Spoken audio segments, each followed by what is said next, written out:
Bahkan yang sudah diangkat menjadi ASN gajinya cuma 50.000 di Kabupaten Sumedang karena efisiensi MBG. Menurut kami harusnya uang pendidikan itu untuk mereka dulu. Bukan menolak MBG-nya, tetapi menolak anggaran MBG dimasukkan ke dalam pos anggaran pendidikan. Ada guru honorer di tahun 2025, dia gajinya 700.000. Setelah diangkat menjadi ASN P3K paruh waktu, gajinya jadi 50.000. 50.000 per bulan. Setelah kami telisik, iya kami memang diangkat statusnya, tapi Pemdanya nggak punya uang. Ternyata anggaran pendidikan itu transfer ke daerahnya diefisiensikan demi MBG. Kemudian menyebabkan Pemda-Pemda menggaji guru seada-adanya. Maka keluarlah angka 50.000. Karena memang cuma punya uang seperti itu. Fenomenanya sudah jelas, sudah ada. Kita kekurangan uang, fiskal daerah nggak ada. Guru yang menjadi korban. Makanya kami langsung gugat dan kami sampaikan itu di MK gitu. Karena hanya bisa lapor ke MK kan situasinya gitu. Ini memberi makan, katakanlah orang itu kelaparan kalau nggak dikasih makan. Itu tuh tugasnya Kemensos sebetulnya. Jadi anggarannya harusnya dari Kementerian Sosial. Betul. Lalu kalau ini harus bergizi, ya harus dicek oleh Kementerian Kesehatan. Artinya desain konsep definisi MBG ini bermasalah. Jadi memang harus diobrak-abrik dari awal lagi. Tetapi dengan demo kemarin membuktikan bahwa sebetulnya nature dari MBG ini adalah nature ekonomi. Nature perputaran uang, perputaran modal yang ini lokasinya adalah di sekolah, di dunia pendidikan. Sebetulnya MBG ini tujuannya untuk apa sih?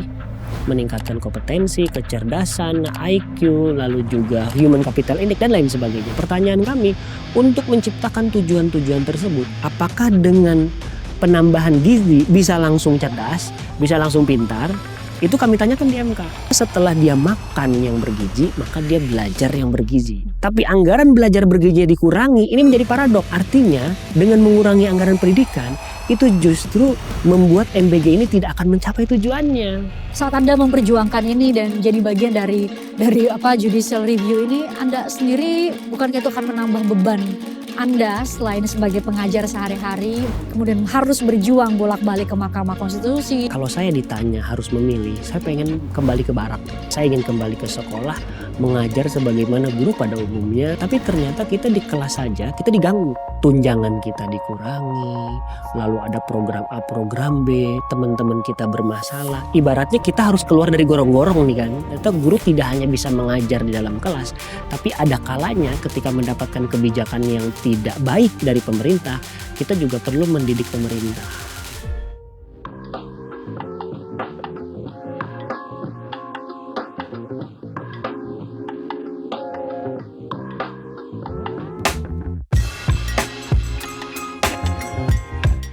APBN tahun 2027 sebentar lagi bulan depan akan dibahas dan akan diketok. Jadi kita akan punya undang-undang APBN baru. Padahal undang-undang APBN yang sekarang itu tengah diuji kaitannya dengan pos anggaran untuk makan bergizi gratis. Nah, kira-kira seberapa efektif, karena sampai sekarang belum sampai ke putusan di judicial review atau constitutional review di Mahkamah Konstitusi.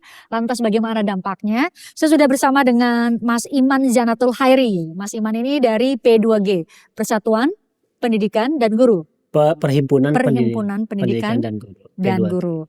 Mas Iman adalah guru di Madrasah Aliyah, salah satu madrasah aliyah swasta di Jakarta. Terus juga sebagai Kepala Bidang Advokasi Guru Perhimpunan Pendidik Progresif Indonesia. Menjadi salah satu pemohon, betul ya? Pemohon untuk sejumlah judicial review ya. Karena ada beberapa perkara, nomor perkara ya Mas ya? P2G pemohonnya, betul. P2G pemohonnya. Mas, saya mau mulai dari tadi saya buka bahwa sebentar lagi di bulan 16 Agustus 2026 ini undang-undang pos anggaran untuk tahun 2027 itu akan diketok. Kita sudah tahu angkanya ada sekitar 175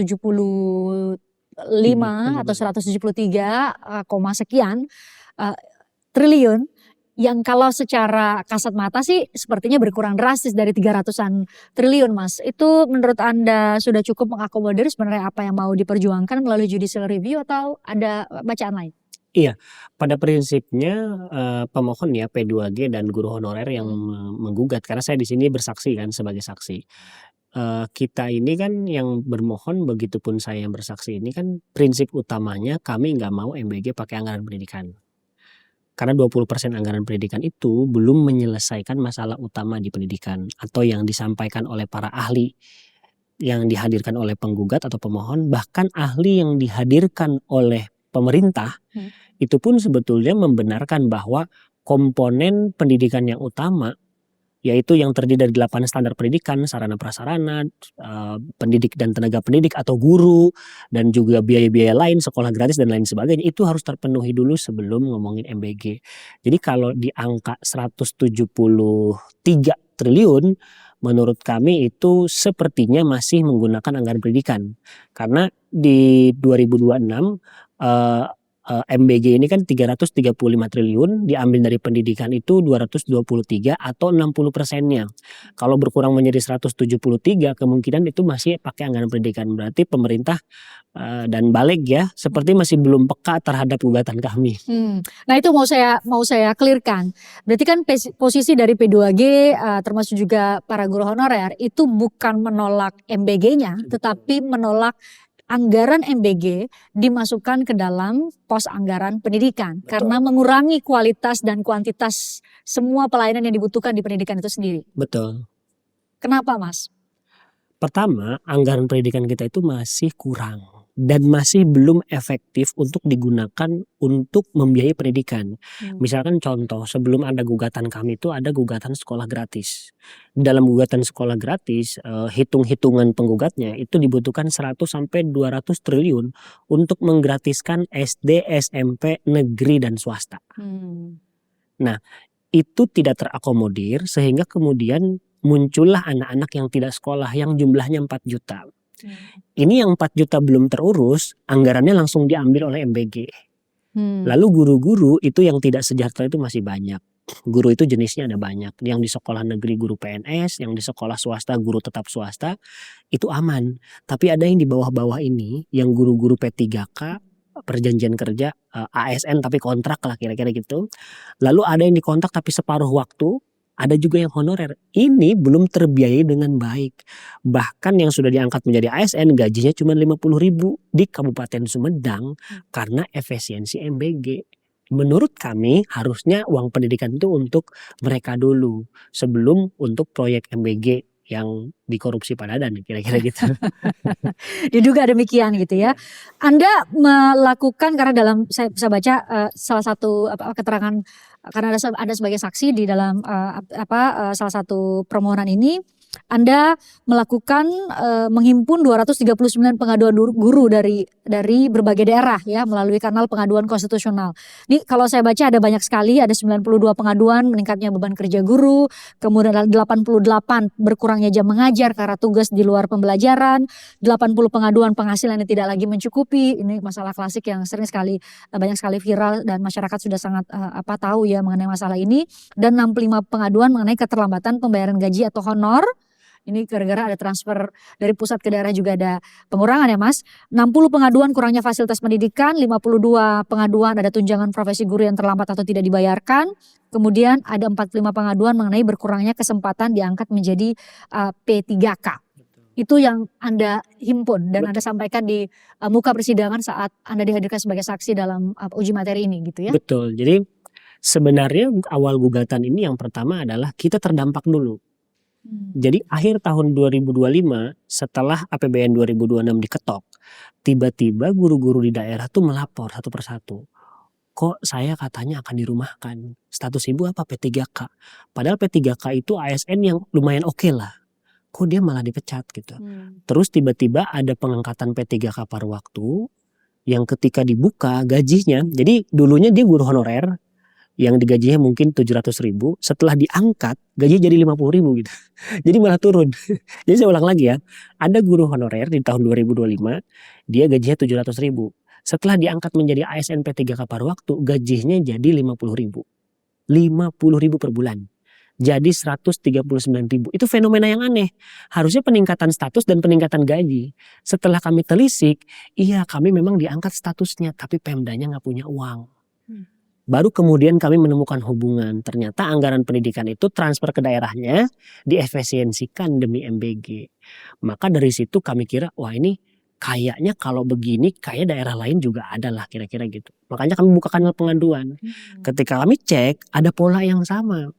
mulai menurun nih biaya pendidikan, tunjangan-tunjangan turun, ada yang dipotong gitu, kebijakan-kebijakan di daerah terutama gitu.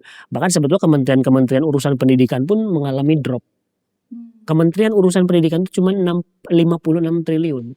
Kecil sekali, sedangkan dia harus mengurus seluruh sekolah di Indonesia. Jadi efisiensi itulah yang membuat kami kemudian menelisik anggaran tahun depannya 2026, kami lihat ini makin fantastis saja gitu. Berarti dan ternyata sampai hari ini 2 hari yang lalu di Tidore itu guru-guru ASN P3K dan P3 Pondok itu berdemonstrasi karena mereka akan dirumahkan, akan dipecat lah kira-kira gitu. Karena memang sudah tidak ada anggaran dari Pemda gitu ya. Pemdanya sudah angkat tangan, Gubernur NTT sudah angkat tangan, Bu Serly dari Maluku bilang Jadi, tidak bisa. Di dalam rapat dengar pendapat di DPR gitu ya disampaikan gitu ya. Betul. Jadi fenomenanya sudah jelas, sudah ada. Kita kekurangan uang fiskal daerah nggak ada. Guru yang menjadi korban di ujung tanduk gitu loh. Nah itu makanya kami langsung gugat dan kami sampaikan itu di MK gitu. Karena hanya bisa lapor ke MK kan situasinya gitu. Dengan redesign sekarang bukan redesign tapi rekalkulasi ya, rekalkulasi anggaran karena redesign kebijakannya belum, kebijakan MBG-nya belum, tapi rekalkulasi anggaran menurun menjadi sekitar 173, mungkin akan 100 in between 173 sampai 175 triliun untuk tahun depan, diprediksi demikian kalau di approve ya di bulan Agustus nanti. Itu menurut Anda kenapa belum atau Anda menduga ini masih pakai anggaran pendidikan dan lagi-lagi masalahnya akan tetap sama dengan tahun 2026 ini, yaitu ada banyak hal yang memang menjadi kebutuhan di bidang pendidikan yang akan diabaikan karena anggaran ini masih cukup besar di 173 sampai 175 triliun tahun depan.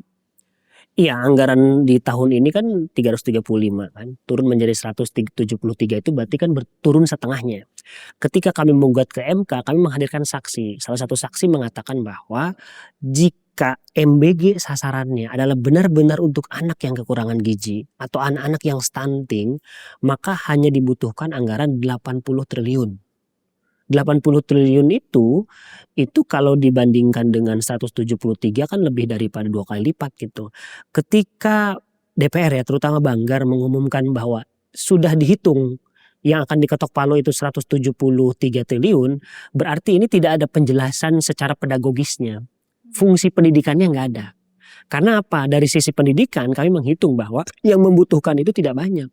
Kalaupun dihitung secara anggaran hanya 80%. Kalau 173 berarti pemerintah hanya memotong saja. Berarti desainnya tidak berubah. Hanya berkurang saja. Dan saya kira dengan pengurangan itu karena 60% anggaran MBG di tahun 2026 itu adalah dari anggaran pendidikan, maka kemungkinan 173 itu masih 60% menggunakan anggaran pendidikan. Dan itu berita buruk sekali. Harusnya mereka mempertimbangkan gugatan kami sih. Mas Iman, kenapa Anda ya terlepas dari dan sangat-sangat banyak sekali konten-konten yang mengangkat bagaimana beberapa tahun ini tuh guru atau pendidik pada umumnya dengan status apapun itu belum mendapatkan apresiasi sebagaimana harusnya gitu ya. Makanya kan sempat viral pidato presiden yang waktu bilang bahwa saya sudah menaikkan 300%, ternyata itu hakim bukan pendidik gitu ya. Sebetulnya sempat naik 3 detik ya.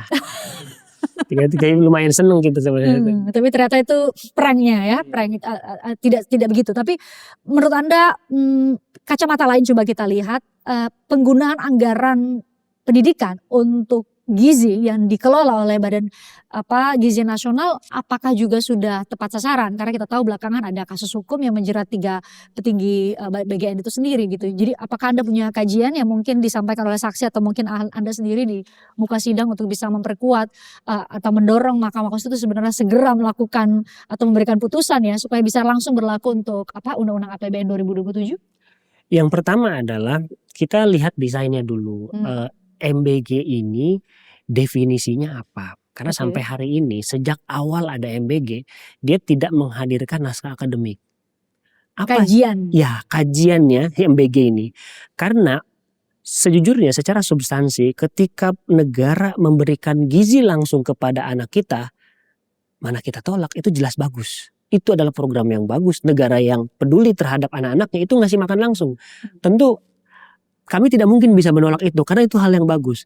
Tetapi kemudian pemberian ini desainnya seperti apa? Maka kita mencontoh negara lain.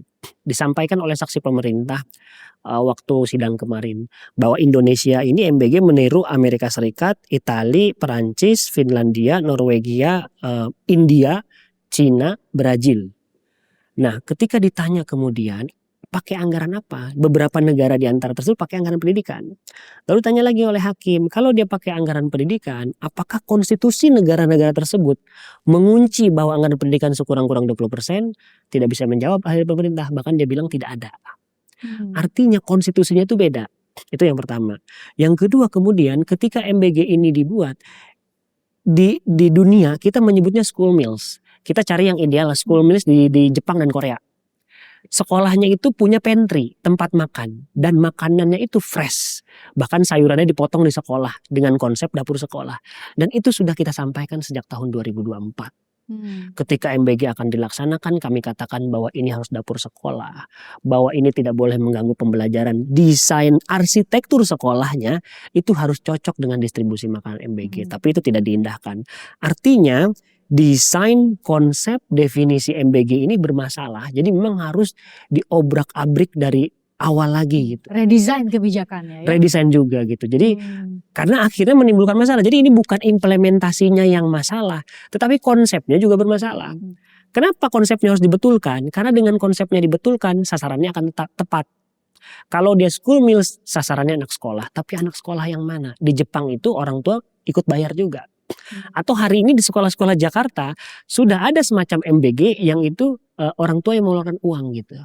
Nah, pemerintah di mana? Lalu yang paling penting adalah ketika pemberian gizi itu mandat pendidikan atau mandat kesehatan atau dia adalah mandat keamanan sosial. Pemerintah harus jelas itu. Karena kalau kita bilang gizi sebetulnya yang paling kuat itu dua, yaitu keamanan sosial dan mandat kesehatan. Karena ini memberi makan, katakanlah orang itu kelaparan kalau nggak dikasih makan, itu tuh tugasnya Kemensos sebetulnya. Jadi anggarannya harusnya dari Kementerian Sosial. Betul. Lalu kalau ini harus bergizi, ya harus dicek oleh Kementerian Kesehatan. Ini tidak diambil dari anggaran pendidikan, tapi yang mengerjakan lembaga baru gitu. Dan makanya menjadi kacau. Itu yang kedua. Yang ketiga kemudian ketika ini diimplementasikan, akhirnya kita menjadi kacau seperti sekarang.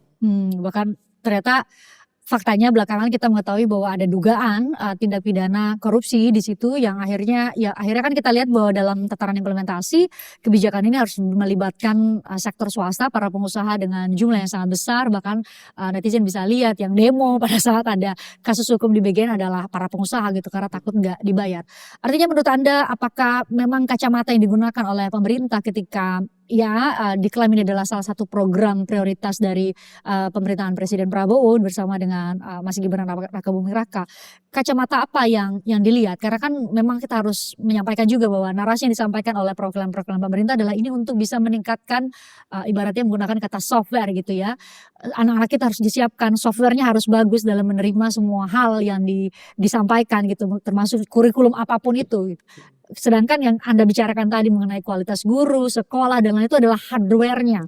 Jadi tidak boleh kita memilih antara software dan hardware. Apa pandangan Anda soal itu? Nah, yang pertama adalah saya mencoba memahami jalan pikiran pemerintah. Bahwa pemerintah ingin memberikan gizi untuk anak-anak kita yang bersekolah, tetapi sekaligus pengen ada multiple effect supaya ada perputaran ekonomi. Tetapi dengan demo kemarin membuktikan bahwa sebetulnya nature dari MBG ini adalah nature ekonomi, nature perputaran uang, perputaran modal yang ini lokasinya adalah di sekolah, di dunia pendidikan. Maka itu yang membuat desain ini menjadi bermasalah. Kami langsung kepada teknis saja. Misalkan apa yang dijanjikan oleh BGN. Sebetulnya MBG ini tujuannya untuk apa sih? Tujuannya dijelaskan oleh ketua BGN sendiri yang baru maupun yang lama bahwa meningkatkan kompetensi, kecerdasan, IQ, lalu juga human capital index dan lain sebagainya. Pertanyaan kami untuk menciptakan tujuan-tujuan tersebut, apakah dengan penambahan gizi bisa langsung cerdas, bisa langsung pintar? Itu kami tanyakan di MK. Apakah betul bahwa penambahan gizi itu langsung direct akan membuat anak-anak ini langsung jadi pintar tanpa melibatkan kualitas pendidikan yang bermutu? Dan itu tidak bisa dijawab. Artinya sehebat-hebatnya MBG, katakanlah MBG ini tidak beracun ya. Semuanya adalah sangat bergizi, sangat top tier seperti negara-negara maju. Anak-anak kita diberikan gizi terbaik. Lalu bagaimana cara meningkatkan itu? Maka setelah dia makan yang bergizi, maka dia belajar yang bergizi. Tapi anggaran belajar bergizi dikurangi, ini menjadi paradok. Jadi anak-anak kita hanya bergizi saja. Masih mending kalau mereka jadi obesitas bagaimana gitu. Artinya dengan mengurangi anggaran pendidikan, itu justru membuat MBG ini tidak akan mencapai tujuannya. Jadi justru ini adalah bantuan kami untuk MBG. Kalau Anda ingin berhasil, pendidikannya jangan digugat. Karena ini adalah tahap kedua. Setelah program makannya itu selesai, maka dia belajar. Kalau belajarnya diganggu, ya menjadi sia-sia makan bergizi ini. Ini saya kira pemahaman yang harus difahami oleh Presiden. Jadi menurut Anda seharusnya pemerintah tidak dalam atau tidak menggunakan kacamata harus mendahulukan yang mana terlebih dahulu, yaitu softwarenya pendidikan atau hardwarenya pendidikan. Menurut Anda pemerintah yang harus mendesain bahwa dua hal ini itu tidak bisa saling memilih karena keduanya harus menjadi sebuah harus disatukan dengan porsi yang seimbang supaya bisa menghasilkan apa yang diharapkan oleh pemerintah, yaitu kualitas manusia-manusia Indonesia yang disebutkan bahwa kita berharap ada Indonesia Emas 2045. Itu maksud Anda? Betul sekali, anggaran kita kan 100% APBN kita, 20% untuk pendidikan, ada 80%. Apakah itu tidak bisa digunakan untuk gizi, untuk memastikan anak-anak kita mendapatkan gizi? Dan tentu saja secara ekonomi juga harus bagus, orang tuanya juga punya pekerjaan gitu. Ini jangan diambil. Artinya pemerintah harusnya punya kesempatan lain. Dan kalau kita ngomongin undang-undang, kan di undang-undangnya disebut sekurang-kurangnya 20%. Sekurang-kurangnya loh ya. Jadi kalau lebih itu lebih baik lagi kan. Iya, kan pemerintah bisa saja bikin anggaran pendidikan 25%. 5%-nya untuk MBG. Ya.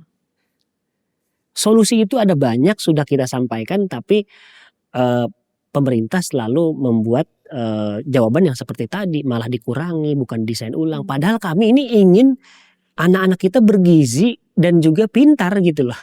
Itu keinginan kami yang sangat sederhana. Jadi lagi-lagi kita harus memberikan disclaimer bahwa kita tidak menolak makan bergizi gratisnya, karena itu memang hak setiap warga negara Indonesia, apalagi anak-anak kita untuk makan makanan bergizi, dan itu harus di-provide oleh negara. Tetapi pos anggaran dan desain kebijakannya seperti apa, itu yang tengah kita bicarakan, dan Anda coba untuk gugat atau ajukan constitutional review di Mahkamah Konstitusi. Mas Iman mungkin bisa cerita, ini para guru sebagai hardware-nya, para guru fasilitas pendidikan dan lain sebagai hardware dari pendidikan kita, seberapa terbentur gitu ya dalam tanda kutip ketika anggaran 20% dari APBN itu terwujud, tapi sebagian besar dari 20% anggaran pendidikan itu digunakan untuk membiayai makan bergizi gratis, operasional makan bergizi gratis. Seberapa terdampak Mas? Tadi Anda bilang ada P3K berapa ya, dari 100 berapa tadi? 139.000 menjadi 50.000 saja. 50.000. Itu beda daerah, 139.000 di Dompu, di 50.000 di Semedang, 100.000 di Musirawas. Itu kami melihat, bahkan di daerah Jawa Barat itu beberapa daerah tuh rata 500.000 per bulan. Jadi sebetulnya dampak MBG terhadap guru secara garis besar itu ada dua. Yang pertama sisi kesejahteraan, yang kedua dari sisi pembelajaran. Jadi secara real life di sekolah MBG itu mengganggu. Kenapa? Karena tadi desainnya memang bukan untuk pendidikan. Misalkan begini, apakah MBG itu tahu nggak sih kalau sekolah tuh punya kalender, namanya kalender pendidikan. Ada Lebaran, bulan puasa. Bulan puasa itu siapapun presidennya tetap akan bulan Ramadan kan, jelas kan. Artinya MBG di bulan Ramadan itu desainnya seperti apa? Itu harusnya disiapkan sebelum Ramadan. Ini tidak, sudah dirapel. Lebaran kita harus ngambil MBG ke sekolah, berarti desainnya bermasalah. Lalu yang kedua, mengganggu pembelajaran. Kenapa? Karena setelah MBG ini bukan sesuatu yang beradaptasi dengan dunia pendidikan. Dia hanya numpang lewat. Jadi datang ompreng ke sekolah, guru disuruh bagikan. Guru membagikan dan guru mengumpulkan ompreng tempat makannya itu kami hitung membutuhkan 1 jam pelajaran. Kepotong lagi jam pelajaran. 1 jam pelajaran setiap hari dikali 1 tahun. Yang rugi itu masyarakat. Ya guru nggak ngajar ya mungkin dia hanya jam kosong saja. Tetapi yang rugi itu kan anak-anaknya. Kemungkinan dia untuk belajar lebih lama itu menjadi berkurang. Jadi kerugian semua orang, bukan hanya kerugian guru. Lalu juga ketika MBG datang, guru-guru itu ditekan oleh secara struktural oleh kepala sekolah dan kepala dinas, lalu juga oleh SPPG-nya. Makanan tidak boleh sisa. Jadi guru-guru tuh harus ngeluarin makanan dulu dari ompreng-ompreng, dikumpulin dulu. Bahkan ini cerita lucu ya, akhirnya ada guru yang bikin kolam lele untuk menampung makanan yang tidak terbuang itu. Supaya jadi pakannya gitu ya. Betul. Jadi yang bergizi lelenya. Itu kejadian nyata akhirnya. Nah, ini kan berarti tidak sesuai sasarannya. Apakah dapur-dapur ini paham anak sekolah itu ada yang keluar kota, ada yang sakit tidak masuk, bagaimana cara mereka menghitung itu. Nah, ini menunjukkan bahwa MBG ini tidak nature di dalam pendidikan. Dia adalah benda asing. Nah, itu dari sisi teknis, mengganggu pembelajaran, gurunya beresin, distribusi. Dari sisi kesejahteraan, tadi sudah saya singgung sedikit bahwa ketika ada MBG ini, transfer ke daerah berkurang, lalu semua jenis, bahkan dari kementerian pun semuanya serba berkurang kan. Apalagi ketika ada perubahan kebijakan itu butuh anggaran. Ini yang kemudian menyebabkan Pemda-Pemda menggaji guru seada-adanya. Maka keluarlah angka 50.000. Karena memang cuma punya uang seperti itu. Dan guru-guru ini bayangkan kesejahteraannya sudah turun, kepastiannya juga tidak pasti. Karena P3K bisa dipecat sewaktu-waktu. Dan bahkan di era Prabowo ini belum pernah dibuka seleksi CPNS guru. Sudah 2 tahun. Ada moratorium ya? Memang tidak dibuka saja. Tidak dibuka. Jadi kalau ditambah 5 tahun yang sebelumnya berarti total 7 tahun tidak ada CPNS guru. Yang ada hanya P3K saja. Jadi sejak awal karir guru ini adalah karir yang paling serem sebetulnya di Indonesia. Resiko dia mendapatkan kekerasan, gaji juga keras gitu ya. Lalu juga ditekan oleh kebijakan pemerintah, diambil anggarannya gitu. Nah, ini situasi ini yang membuat kami kayaknya kita perlu speak up ini untuk mengingatkan pemerintah. Semoga pemerintah masih dengar gitu. Anda sendiri kan sebagai pengajar ya di salah satu madrasah di Jakarta. Saat Anda memperjuangkan ini dan jadi bagian dari judicial review ini, Anda sendiri bukankah itu akan menambah beban Anda selain sebagai pengajar sehari-hari, mungkin sebagai pribadi juga punya beban dan tanggung jawab lain, kemudian harus berjuang bolak-balik ke Mahkamah Konstitusi, jadi saksi, mengumpulkan pengaduan, mengkonsolidasi banyak pihak. Bukankah itu akan bukan sesuatu yang mudah. Kenapa Anda pribadi gitu ya, akhirnya mengambil inisiatif ini? Sebetulnya karena di organisasi guru, jadi kami paham bahwa keluhan-keluhan kami di sekolah, di kelas, kalau saya ditanya harus memilih, saya pengen kembali ke barak. Saya ingin kembali ke sekolah, mengajar sebagaimana guru pada umumnya, mengajar, mikirin murid, mikirin bagaimana mereka meningkat kompeten. Tapi ternyata kita di kelas saja, kita diganggu. Diganggu dalam arti? Tunjangan kita dikurangi, lalu ada program A, program B, teman-teman kita bermasalah. Ini kan sesuatu yang ibaratnya kita harus keluar dari gorong-gorong nih kan. Itu yang membuat saya keluar, lalu juga saya di organisasi profesi guru sebagai kepala bidang advokasi dan itu memang tugas saya. Karena kalau ini tidak dilakukan, akibatnya akan lebih berbahaya lagi gitu. Dan juga setiap kami melakukan advokasi, karena sudah 7 tahun inilah kami melakukan advokasi, ya alhamdulillah ada perbaikan-perbaikan. Jadi ternyata guru tidak hanya bisa mengajar di dalam kelas, tapi ada kalanya ketika mendapatkan kebijakan yang tidak baik dari pemerintah, kita juga perlu mendidik pemerintah. Itu dari kacamata guru. Kalau dari kacamata siswa saat ini, Mas Iman, ketika guru hari-hari ini setidaknya mungkin awareness semua orang terhadap masalah yang dihadapi oleh guru, termasuk soal apresiasi terhadap dengan gaji gitu ya, tunjangan, insentif, kan itu urusan yang sangat-sangat esensial gitu ya. Terus belum lagi Anda harus berjuang dan saya tahu bagaimana kita juga mengikuti bagaimana guru juga memperjuangkan statusnya. Itu juga sebuah pekerjaan yang menghabiskan waktu dan energi. Yang pada akhirnya Anda sebutkan tadi bahwa yang menjadi korban adalah anak-anak kita gitu ya. Bagaimana Anda menggambarkan bagaimana kualitas jam pelajaran, fokus guru akhirnya mengurangi porsi pendidikan, kualitas pendidikan yang seharusnya diterima oleh anak-anak sekolah? Pertama ketika MBG mengurangi jam pelajaran, itu yang pertama. Yang kedua, kita sadar bahwa capaian anak-anak kita, nilai TKA terbaru kan, nilainya cukup rendah juga.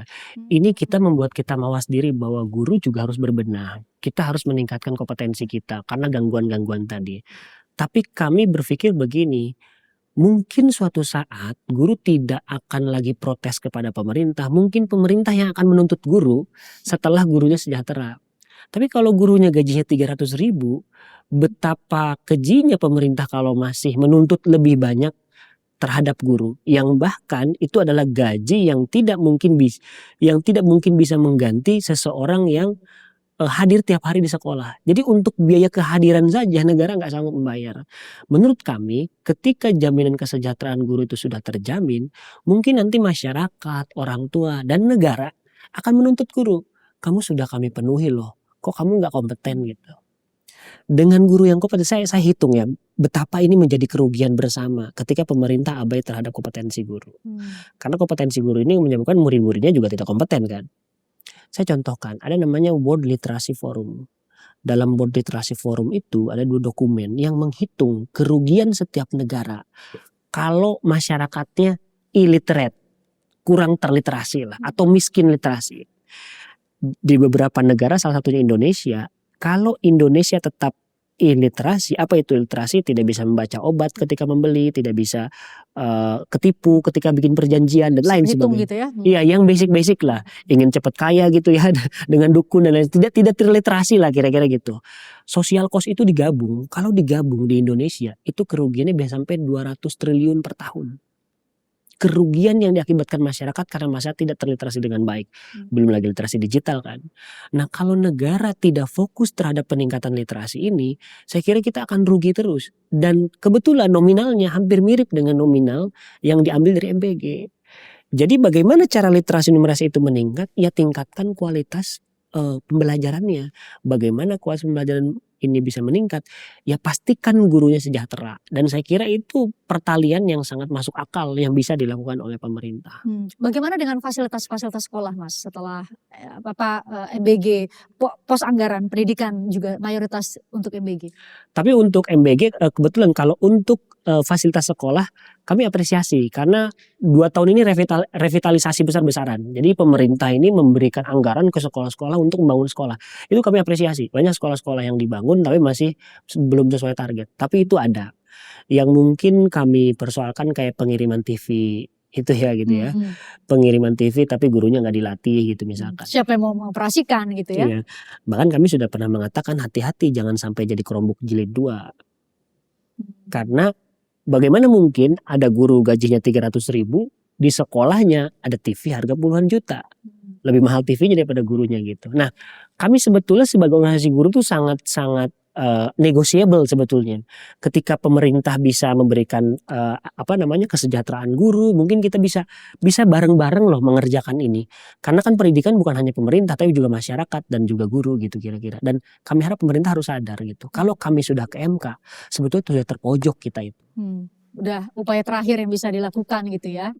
Karena pasti Anda sudah menemui perwakilan pemerintah dalam ini eksekutif ya. Anda sudah menemui perwakilan dari wakil rakyat kita di DPR ya sebagai legislatif gitu ya. Kalau selesai di legislatif sih nggak usah ke MK harusnya. Tapi kan Mas tadi saya buka dengan bulan depan itu akan ada undang-undang APBN baru gitu ya. Jadi pertanyaan kita adalah soal efektivitas dari judicial review atau constitutional review yang Anda lakukan bersama dengan sejumlah organisasi lain atau sejumlah pihak lain dalam beberapa gugatan atau permohonan uji materi. Itu akan seberapa efektif? Karena kalau kita the clock is ticking gitu ya. Kalau kita menghitung-hitung nih, kalau sampai bulan Agustus tanggal 16 Presiden pidato dan postur anggarannya sudah disahkan, tinggal nunggu undang-undang APBN baru dikasih nomornya gitu ya. Berarti kan anggaran itu yang akan diterapkan di tahun 2027 gitu ya. Seberapa efektif nanti putusan Mahkamah Konstitusi itu sudah dipikirkan? Sudah dipikirkan, tapi pada prinsipnya yang pertama adalah pemerintah itu taat konstitusi karena harus. Bukan karena berfungsi. Itu yang pertama secara prinsip ya. Jadi negara taat konstitusi karena memang harus. Bukan karena secara pragmatis tidak bisa dilakukan. Yang kedua, ini adalah pertaruhan bagi pemerintah sendiri. Dan ini adalah pertaruhan untuk MK untuk bisa dipercaya oleh masyarakat. Kalau dalam gugatan ini masyarakat tidak percaya MK, ini kerugian terbesar terhadap negara. Karena negara harus bisa mengembalikan kepercayaan masyarakat. Karena kita punya institusi yang mungkin di masa lalu ada persoalan dan tidak kita percayai, ini momentum untuk MK bisa dipercaya. Lalu soal efektivitas, memang betul kami sejak awal sudah menghitung berbagai resiko. Undang-Undang APBN 2026 itu umurnya pendek. Tapi ini yang bisa kita lakukan. Dan sebetulnya secara pedagogis kami sebagai guru ingin mengatakan bahwa edukasi itu ada banyak. Kita mendidik negara, mendidik masyarakat, dan mendidik dalam kelas. Kami juga ingin mengatakan kepada masyarakat bahwa memang negara kita seperti ini, tapi kita harus tetap menjalani cara-cara yang benar. Walaupun kadang kita pesimis. Gitu. Jadi secara prinsip memang itu menjadi berita buruk buat kami ketika ternyata anggarannya masih 173. Kemungkinan besar anggaran pendidikan masih akan diambil. Dan saya kira ada banyak strategi, ada banyak cara, tapi tidak semuanya kita kasih tahu karena itu kan strategi ya. Tetapi kemudian kita akan tetap maju.